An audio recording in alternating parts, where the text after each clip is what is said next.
Welcome, punters, to another episode of Tipster. Mick Gannon, how are you, Mick? We're here. Yeah, good, Damo. Yeah, it's good to be here. Start of the horse racing year, getting ready for spring.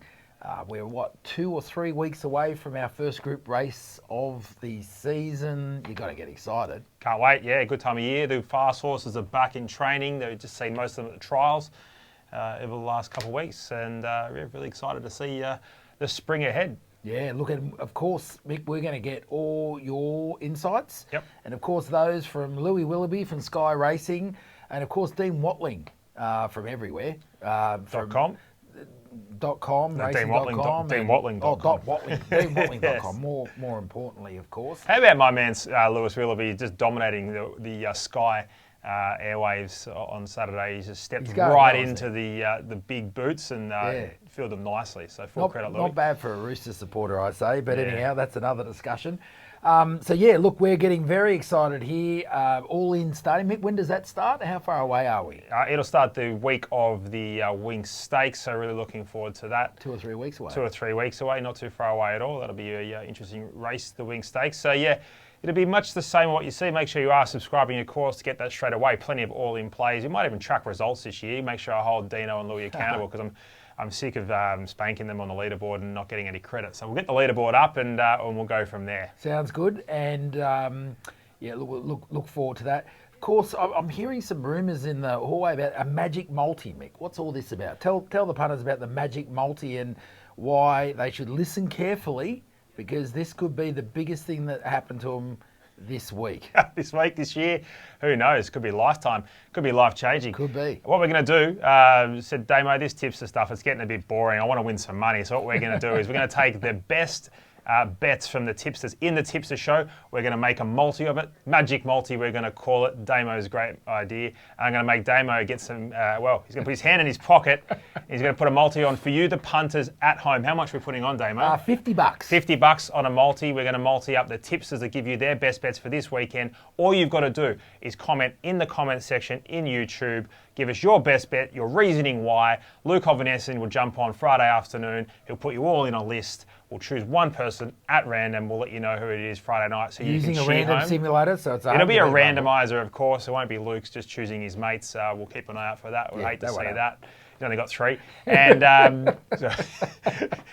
away we go. So, we'll just do that on a Friday afternoon. Make sure you do your best bets, comments in the section below. And if you keep watching, you'll know who the tipsters and their best bets are. And just quickly on that, Mick, of course, they are the tipsters who have shot the lights out. Low-flying tipsters. So, not just any mug. Yeah, that's got to reduce the odds somewhat. Yep. It's still a punt, but you don't have to put your hand in your pocket, so that's a good thing. You win 100% choosing one person. And so hang around because we're about to talk about those tipsters that did very well in July. You're watching Tipster. This is Tipster of the Month overall for the month of July, Damo. And on top there, Jazzwatt 60 with a huge profit on turnover of 82%. Yeah, look, there's a common theme here, Mick. You'll notice the first 3 on that leaderboard are all pros, and as is the 5th one. They get that title because they're consistent, and that's the word that you're going to hear for 1, 2, and 3 here. Consistent, consistent, consistent. So Jazzwatt, 3 winning months in a row. Now that's 3 top profitable months. Look at this one here, 48 tips, 7 winners at 12.49. Unbelievable. An amazing effort. So, pretty good stuff. Up you go, Jazzwatt 60. Matt Robinson there in second. That's a nice, easy one to pronounce for me. 77% profit on turnover. Some would say you've been hard done by not to get the job done in July. Yeah, look, I think with Matt, again, that theme comes through. 2nd month in a row, top 5. Yeah. 2nd month in a row, top 5. So, you've got to remember, every media expert you can think of is against them. We have, they're in the mix. Yep. He stood up amongst all those twice. Mind-blowing. So it's an exceptional effort. M-A-T-T, Robinson, search it. Really simple stuff. Yeah. In 3rd there, Port Hughes Pro symbol there. Obviously consistent punter, 63% profit on turnover, 642 tips if you don't mind. This guy's a real deal. Like, you start seeing people putting in, say, 30, 40 tips a day and you go, they're throwing darts. Yeah. Right? But this guy is definitely not throwing darts. By the way, 3rd place in August, and we're getting fairly deep into August. Wow, So definitely not throwing darts. And his claim to fame is just picks outsiders, Mick. I mean, we're talking $40, $50 pops regularly. Yep. So certainly knows how to pick value, certainly knows how to find those factors on the form guide that others aren't seeing. The old form factors, eh? So there's Port Hughes there, $17.40 average price.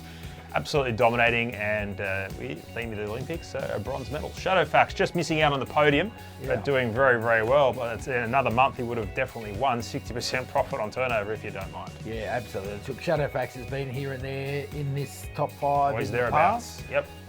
And certainly, 60% pot again. These numbers are good, really good, especially on 125 tips, bets, you name it. And remembering they're getting starting prices. So they're not getting the top fluck. They're not getting the top of the curve. They are getting starting prices. And if you want to go into a debate about starting prices, that's I not. promise you, We don't have all day. They aren't the best. No, they're not. In fifth there, Charlie, 123K.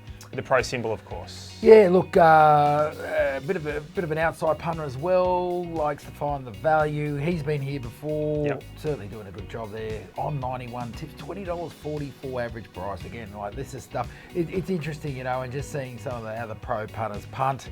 They are like looking for those opportunities. So this stuff is sort of on par with how the pros get it done, and that's why they've got that symbol next to them. Enormous, absolutely enormous. There's our tips of the month for July overall leaderboard, and our hats off to all you guys. Tips of the month media this time, Damo, and this is for July, of course. On top there is Daniel Sankey, and this is a leaderboard. We don't see too many of these names. It's an interesting leaderboard this time around. Tell me a bit about Daniel. Yeah, so Daniel, look, he's actually the editor at News Corporation, obviously for the racing content. So look, Daniel, to be honest, is probably a name we've seen pop up in the last 2 or 3 years. Going along quite nicely and clearly shooting the lights out here in July. 55% pot, excellent, $5.92, nice average price. I mean, it is interesting though, and Mick, maybe you can give me a bit of insight here as an expert tipster. Those prices there are those average prices are quite different than what we saw on the other leaderboard. Yeah. And tell me a bit about that. I mean, is it just sort of, you probably like a few of those at those longer odds, but is it what punters are expecting more and trying to come to the party there, or is it just typically a different style from the more, expert tipster in the media? Yeah, it's interesting, isn't it? Seeing the difference in average price. I'd suggest to you that most of these tips here are probably more metropolitan races where the punter side of things and the overall leaderboard probably leans more to just betting everywhere wide and sort of different venues across where you see most of these tipsters here are just playing in the metro areas, which probably plays its part as well. Yeah, fair enough. And of course, Paul Lally there, I was just going to jump in because he's from RaceNet as well. Hong Kong Jockey Club consultant. So There we go. They got some man of many talents. Grouse knowledge there. I mean, if you want someone who's going to give you tips in the region, having a consultant to the Hong Kong Jockey Club ain't a bad thing at all, and certainly doing a good job there with a 47% pot in the month of July. Super stuff. In third there, Bella Anderson, Betfair, 41% profit on turnover, 46 tips, 10 winners. At average price of $6.48. Bella, well done. Like Bella does a great job, doesn't she? Yep. She's obviously the giving the yard mail. Does it with look, I think a certain energy that probably haven't seen in the industry, and she's well liked on social media. Good, honest form analyst, and look, for some time now, been seeing Bella pop up in figures and so forth, and this is probably the ultimate where she's hit top 3, which is an outstanding result. So well done, Bella. Good stuff. Keep it up. Good time to be in form. Hey, coming into this time of year. Isn't it, Emma? So you've picked your timing quite nicely, Bella. In fourth there, Craig Shepherd from Racing and Sports, 40% profit on turnover. Yeah, this is one where I might try blowing our own trumpet. We might get on that program that reports people blowing their own trumpet over there with news. Look, Craig Shepherd was on the Grey Tip-Off forever. Yep. I mean, I've seen his name here forever, and now we know he's doing some work on corporate bookmakers, and here he is, Racing and Sports. He's hooked up with them. I'd like to think we've got something to do with that, give him a bit of a stage, and he's probably been able to show what he does here, and he certainly does great stuff, Mick. So there we go, 40% pot. Well done, Craig. Obviously, you're the guy who's got to tip him, and you've done a great job on 87 tips, which is no mean feat. Yep, super stuff, Craig. And in fifth position there, Josh Fleming, Sky Racing, 39% profit on turnover, 54 tips at average price at $3.27.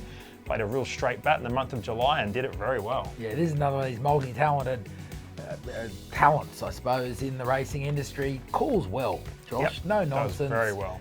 Enough enthusiasm in the voice and does the job, and you're never guessing what's happened when you get to the line. So well done there, Josh. Amongst all that, knows what he's doing on the tip. So 39% pot. That's a very difficult one. I mean, remember, bookies are, you only have to go to the corporate pages where they tell you about their results. They're probably winning at about 10, roughly. I mean, some do better, some do worse.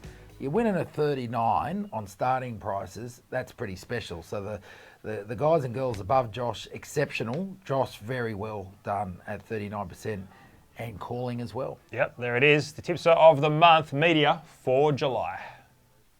All right, you've heard about the top-notch expert tipsters who have put the runs on the board in July. Now you're going to get their free tips. Mick, how good's that? This is all part of the Magic Multi. And this is part of the Magic Multi. So listen in. One lucky viewer who comments, remember to comment on the YouTube comments area, is going to participate in this multi-leg Magic Multi. Magic Multi. I've got Who we got? there. Who we got? Let's go. Starting off, here we go. And so first cab off the rank is, of course, Bella Anderson, her great mail that we get by the mounting yard each week is quality. So there's no surprise that this early mail coming from Bella is likely to be right on the mark. What have you got for us, Bella?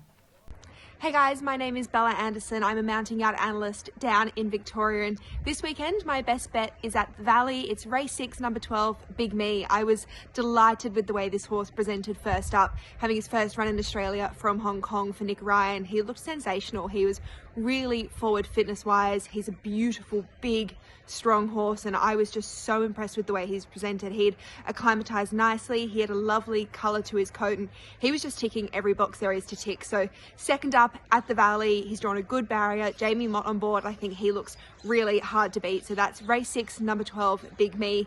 And stay tuned to my tips on Saturday. Follow my Twitter, Bella Anderson 4, and the Betfair social media to see my live mounting yard updates on the day.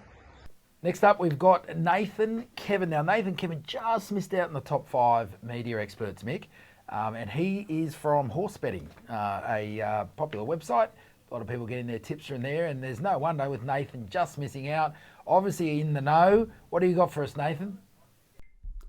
Hey there guys, thank you so much for having me on. My name is Nathan Keven. I'm a writer and tipster for horsebetting.com.au. I've been doing it for the better part of about 2 years now. I cover New South Wales racing each and every week, and also Hong Kong when they're up and about this September. So I'll be covering that when they return to racing as well. Absolutely love what I get to do, trying to bring punters some winners. I also have a podcast, 20 Minutes to Post is the name of the podcast. Over on my Twitter/X account at The Sideline Heat is where you can find that. But check out horsebetting.com.au. We have a great bunch of riders trying to find winners across the weekend, whether it be Queensland, Victoria, New South Wales and WA. We're trying to find some winners. So hopefully we can do that this weekend as well. I'm going to do my best. Hopefully this weekend we can find a winner for Missile Stakes Day at Randwick. It's an absolutely terrific card. Obviously, Schwartz in the feature looks very, very hard to beat. Short price favourite with J-Mac on board. I'm going to go earlier in the program, though. I think there's a horse that's ready to win. He's been so unlucky, and that's race 4, number 1, Age of Sail. This guy is crying out to win a race. He's placed every single start here in Australia, just picked up the 1 win, but this campaign he's found the minor money on back-to-back occasions. I think he can change that. He was luckless last time out at Rosehill over 2,400 metres. Just got kept in the pocket by Kapakiri the entire straight, with James McDonald able to keep Nash in the pocket. Wasn't able to get out, but once Age of Sail did get out, he was screaming through the wire. This son of Frankel looks ready to peak. It just needs a bit of luck in running, and hopefully he can be saluting for the followers. So thank you so much for having me on. And if you are having a bet this weekend, punters, make sure you do so responsibly. Thank you very much, and enjoy your weekend. All right, we come into the closing part of our show, Mick, but hang around, viewers, because a few interesting things here. I mean, first of all, Mick, just remind me, we spoke about All In at the top of the show. maybe we can tell punters, when does that show drop? Just go through the cycle, because most racing shows sort of hit as the weekend comes in, obviously when we know the fields. But All In, of course, is very different, and I think that's what makes it extra popular. So tell us a bit about when you film and when they can expect to see the show drop. Yep, Australia's #1 racing show, Monday night, is recorded to be out Tuesday. Of course, on the greattipoff.com YouTube, we will be previewing all of the feature races for the week ahead. It'll be all in betting, of course. We'll even have a bit of a review of Sydney and Melbourne horses to follow. Much, much more as well. Make sure you do subscribe, because that's the only way you're going to know it lands. And away you go. And my question there is, are we going to find out from that show who the King of Spring will be? 100%. King of Spring. So 100%. Our trusted analysts have put together, based on the form guide that is obviously present on the greattipoff.com, that is all the stats since 2009, what the odds are for the King of Spring. Now, of course, there are many, many competitors. It's a bit like a golf tournament. Field, yeah. It's as long as anything. We can only fit a few on this board over my left shoulder. And so we've got a bit of a board here, Mick. We've got, based on the stats, we've got Nick Noonan here, who's just been shooting the lights out. He appeared a couple of months ago as the top tipster of the month. That was across everyone. Blake Johnson there from the leg up and wherever else he appears. He's been knocking the lights out as well. Dave Stanley. We put a post out this week saying he potentially is the informed tipster at Sky Racing at the moment. Dave, I noticed you didn't comment. We'd love to hear your view on that one. Jason Richo, popular guy, does his work. He comes up with these value plays that get up more times than not. So Richo's doing the job. Louis Willoughby, no idea how we got sevens on that, because of course Louis doesn't tip in the public domain. Well, he did on Saturday. Did he? Yeah, he did. All right. Well, maybe we got some stuff on him there if it was in the public domain.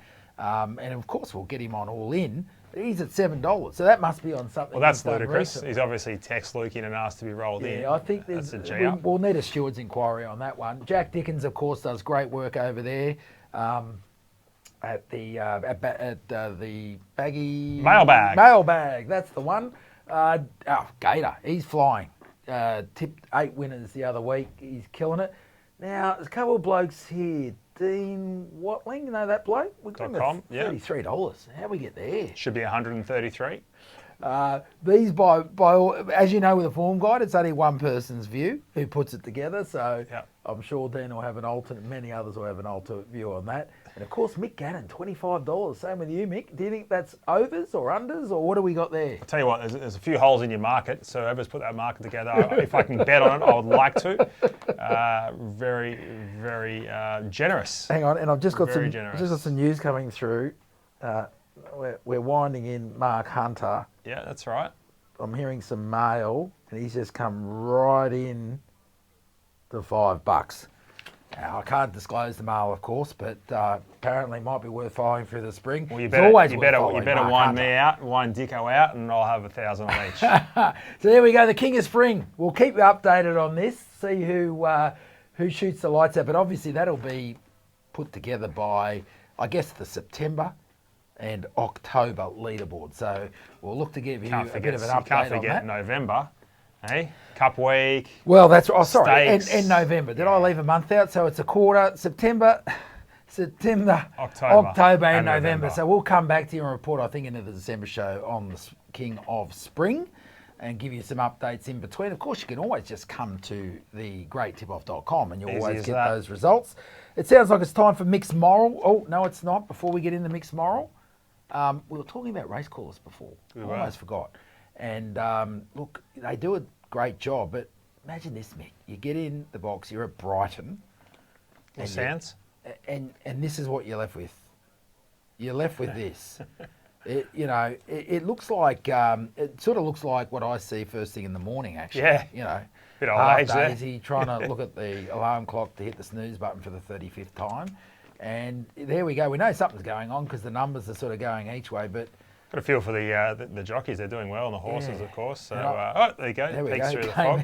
The commentator sort of gets a view in the last. Could have worked off the numbers at least. It would have been helpful. But there we go. So I think some of our calls probably don't have to deal with that. half their luck. So Mick's Moral, where are we, Mick? Yeah, let's go to Randwick. Rail in the true position, I believe, and we'll go race 1 in the Midway. I love a Midway. Kerry Parker's got a fast horse there by the name of Well Timed. Odds aren't out yet. I suggest the bookies will miss it. And I think we can have a great each-way bet on Well Timed at Randwick race number 1. Nashua Willer booked as well. Drawn barrier 3. Got to love a tip in the first, especially if it gets up. It will. Set you up for the day. Got to love it. So there we go, punters. There's Mick's Moral. I reckon we throw that in the multi as well. Throw that in the multi. Yeah. I think we throw that in the multi. So there'll be Mick's Moral. I'll kick us off. If we lose, you can blame it on me. Yeah, there we go. You can throw all your comments in there as well. Feel free to throw those. Yeah, in, make sure you do course. comment. Best bet, give us the reason why, and away we go. Yeah, so that's how they can get. If you want to win the multi, you've got to give us your best bet. Tell us why. If you don't tell us why, you don't qualify. We're going to put that into. Of course, you've got to subscribe as well. And you've got to subscribe. We'll put that in our random generator. We'll tell you who it is, and there we go. $50 multi. Should pay a mozza. It'll pay a fortune. It's been a good episode. That's it for episode 459 of Tipster. There we go.